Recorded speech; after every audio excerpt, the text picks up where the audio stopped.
악마의 섬. 미국 샌프란시스코에 위치한 작은 섬 알카트라즈. 이곳은 1934년부터 29년간 미국의 악명 높은 흉악범들을 수용했던 감옥으로요. 수감자의 탈옥 스토리를 다룬 영화 빠삐용과 범죄 액션 영화 더 락의 촬영지로 유명세를 타면서 지금은 매년 약 150만 명이 다녀가는 인기 관광지가 됐습니다. 그런데 2014년 4월 이곳에서 충격적인 사건이 발생했습니다. 이게 뭐 무섭다는 느낌은 없는데. 영국에서 온 관광객 월씨는 전설의 감옥 스릴 투어, 알카트라즈 투어 프로그램을 통해 이 섬을 찾게 됐는데요. 작은 창문을 통해 과거 죄수 면회실이었던 곳을 구경하던 월씨는 카메라로 면회실 창문을 촬영했습니다. 그런데 아우 이게 뭐야? 휴대폰으로 촬영한 사진을 확인하다 소스라치게 놀란 월씨. 아니 뭐가 찍혔길래? 심령 사진? 네. 사진에 카메라를 바라보며 섬뜩하게 웃는 의문의 여성이 찍힌 겁니다. 아니 너무 선명하게 찍혔는데? 딱 봐도 머리 스타일이라 그게 되게 고전적이다. 옛날 사람 스타일인데? 느낌. 놀란 월씨가 바로 면회실 안을 들여다봤지만 뭐야? 텅 비어 있었고요. 게다가 월씨의 주변에 사진 속 여성과 비슷한 여성은 어디에도 없었습니다. 사실 알카트라즈는요, 귀신 목격담이 많을 정도로 각종 심령 현상이 나타나는 고스트 스폿으로 유명한 곳이라고 합니다.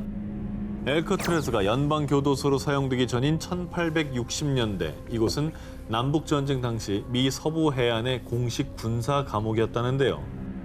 그래서 그때 억울한 죽음 때문에 포로들이 귀신이 되어 알카트라즈를 떠돈다는 소문이 파다했죠. 그리고 그 소문의 증거 중 하나가 바로 이 사진입니다. 한 관광객이 찍은 사진 속에 알카트라즈 내 영안실에 귀신이 포착된 건데요. 코가 있나? 코인가 저거? 아 저기 얼굴 모양 있네. 아 보이네.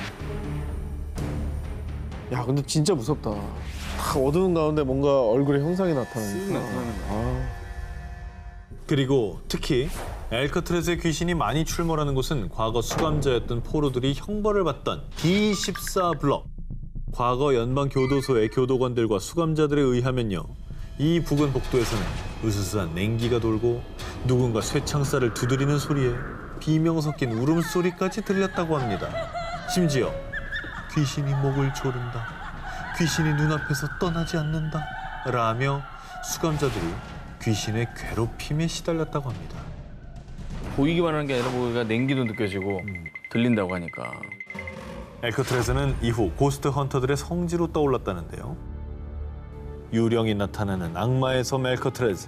지금도 그곳에서는 여전히 정체모를 원혼의 울음소리가 들린다고 합니다.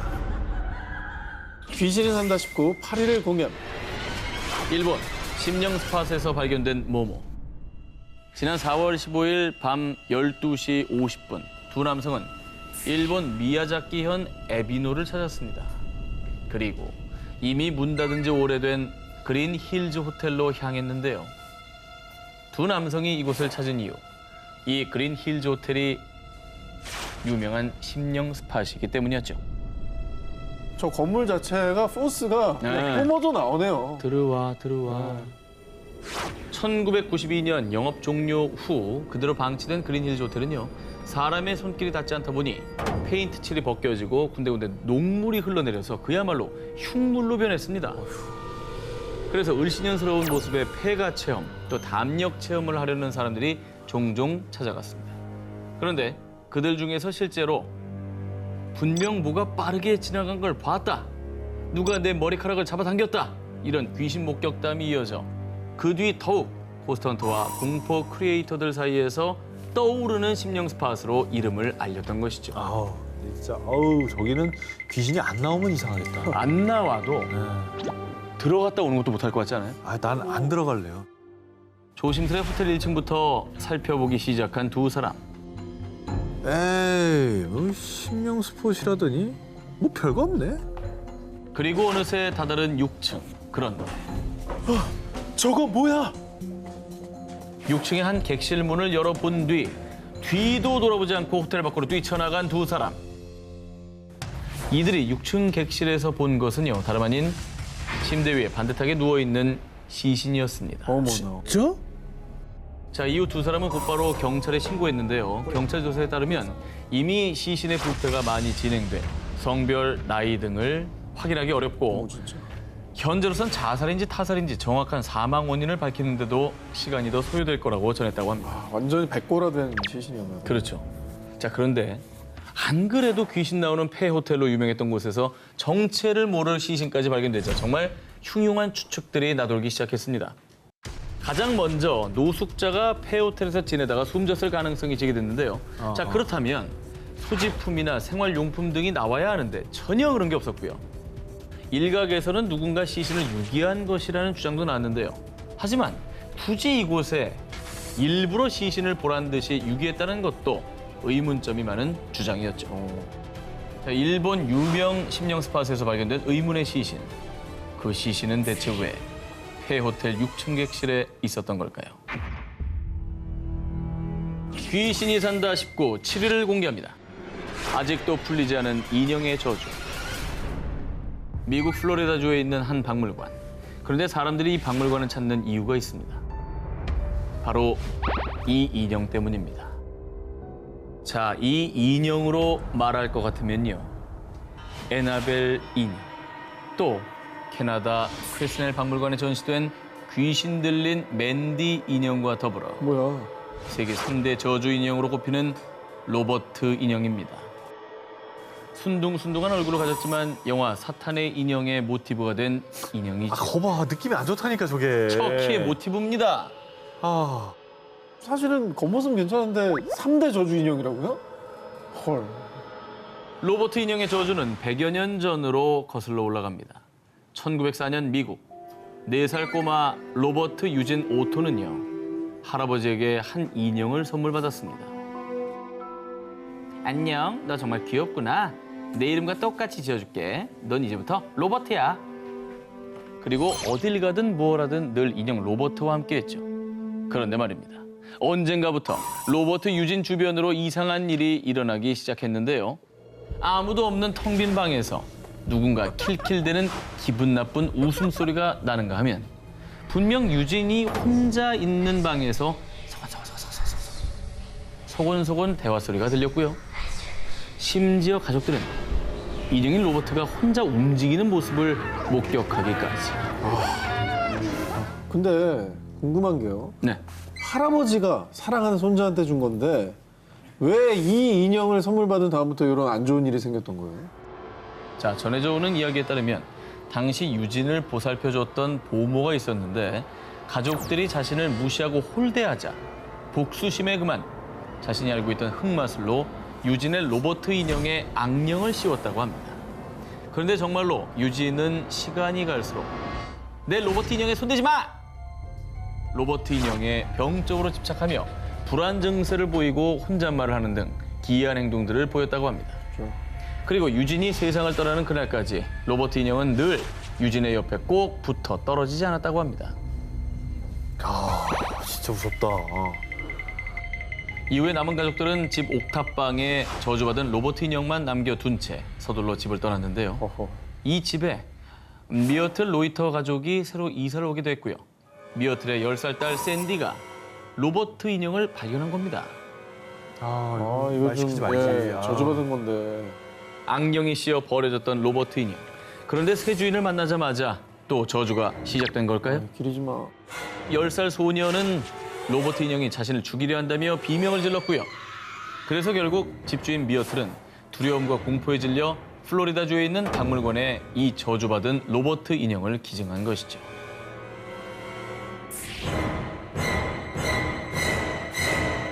귀신이 산다 19 6위 공개합니다.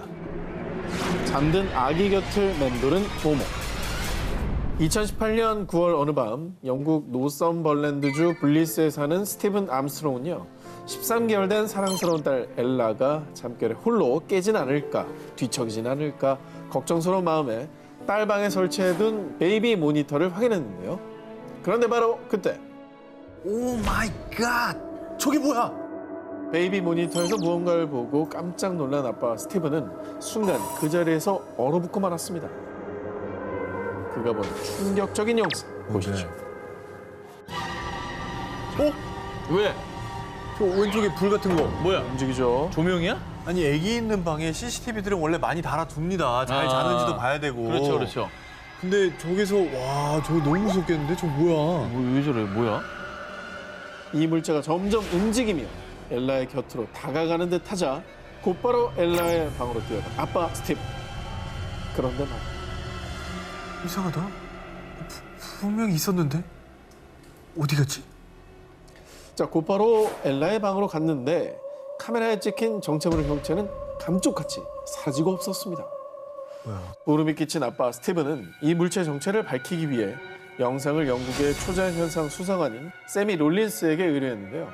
영상을 본 롤린스는 이 물체는 마치 다른 세계에서 온 존재 같네요.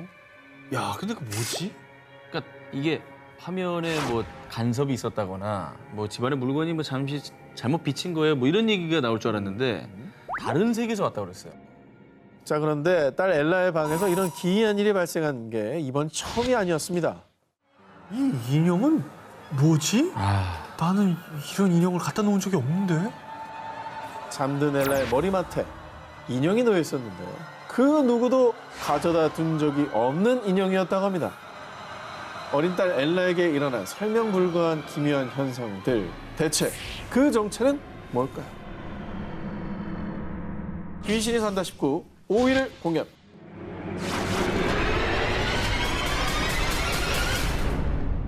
(2015년 6월) 아르헨티나 로사리오 산타페 고속도로 톨게이트에 요금 정산원들이 집단 농성에 나섰습니다. 우린 밤에는 절대 근무 못합니다. 무섭고 소름 끼쳐서 절대 못한다고요. 근로자들이 단체로 야간 근무를 거부한 이유. 아니 너무 선명하잖아. 지금 저 확대한 겁니다. 저 동그라미 아래 저 있는 고속도로 위에 이것도 자유로 생각 확 나네요. 자유로 귀신인데. 네. 그냥 사람이랑 좀 비슷한데 뭐 소복을 입었고 이게 귀신인가요? 그럼 사람이 아니라? 아니 근데 얼마나 무서우면 파업을 합니까?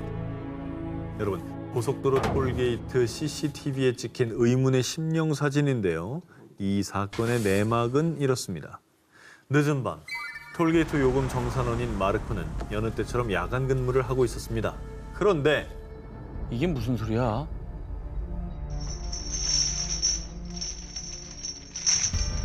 마치 쇠사슬을 끄는 듯한 정체불명의 쇳소리가 들리더니 갑자기 열렸다 닫히는 창문. 놀란 마르크는 동료의 장난으로 생각해 급히 주변을 확인해봤는데요. 하지만 주변엔 아무도 없었습니다. 그 이후에도 마르코뿐 아니라 또 다른 동료들도 같은 현상을 경험했는데요. 그 다른 사람들이 다 겪었다고 하니까 실제로 뭐가 있을 수밖에 없다는 생각이 들어요. 취업을 요청할 만하다. 그래서 매일같이 공포와 두려움에 떨던 직원들은 결국 CCTV를 돌려봤는데요. 그런데 에이, 이 뭐야? 귀신이야. 그동안 귀신이 한 짓이었어. CCTV 속 충격적인 장면. 그 이상한 경험을 했던 그때 흰 옷을 입은 사람의 형체가 갑자기 나타났다가 사라진 겁니다. 어머나. 결국 요금 정산원들이 집단으로 야간 근무 폐지를 요구하는 사태까지 이어진 겁니다. 무서웠어. 사실 모르면 그냥 좀 넘어갈 수 있었을 텐데 이걸 이제 다 같이 CCTV를 본 이상 무서워서 어떻게 또 근무하겠습니까? 다음 특종입니다. 1973년 남아프리카 공화국에서 있었던 일입니다. 늦은 밤, 갑작스런 비 소식에 빗길을 뚫고 운전 중이던 안톤 라그란지. 고속도로를 달리던 중 저 멀리서 히치하이킹하는 한 여성을 보게 됩니다. 아 저기요. 비도 오는데 제가 태워드릴게요. 어디까지 가세요? 포터 스트릿 2번가에 가요. 마침 가는 길 쪽이라 그란지는 여성을 차에 태우고 출발했습니다. 아유 늦은 시간에 고속도로에는 왜 혼자 있었던 거예요? 혹시 그 남자친구랑 싸웠나? 그란지는 어색한 분위기를 풀려고 가벼운 농담을 건넸지만 여성은 묵묵부답 아무 대답이 없었습니다. 머쓱해진 그란지가 여성에게 다시 말을 걸려고 고개를 돌린 그때 에이 뭐야? 어디 갔어? 뒷좌석에 타고 있던 여성이 감쪽같이 사라졌습니다. 달리는 차 안에서 어떻게 사라집니까? 그러니까요. 귀신을 태운 겁니까? 그렇습니다. 목적지도 얘기해줬는데. 이렇게 아주 섬뜩한 일을 겪은 그란지는 경찰에 이 미스터리한 일을 신고했습니다. 그런데 그 히치하이킹 하던 여자 검은 코트 입었죠? 자주 나타나요. 알고 보니 히치하이킹을 하던 그 여성은 유니온데일에서는 이미 유명한 히치하이커 귀신이었습니다. 진짜. 지역 주민들은 고속도로의 귀신을 마리아 샬럿의 혼이라고 여겼는데요. 1968년 4월 12일 당시 22세였던 마리아는 남자친구 미셸 지엘과 결혼을 앞두고 있었습니다. 예비 부부는 마리아의 부모님의 집을 방문했다가 유니온데일에 있는 자택으로 돌아가는 길에 그만 교통사고를 당했는데요. 아이고. 남자친구 지엘은 가까스로 목숨을 구했지만 안타깝게도 조수석에서 자던 마리아는 현장에서 바로 사망했다고 합니다. 그런데 그 뒤부터 사고가 났던 그 구간에서 계속 여자 귀신이 나타나는 거라고 하는데요. 고속도로 한복판에 나타난 묘령의 여인들. 어느 날 갑자기 당신 퇴근길에 나타날지도 모릅니다. 자, 여름 특집 4탄 귀신이 산다 19 1위 후보 헤드라인을 공개합니다.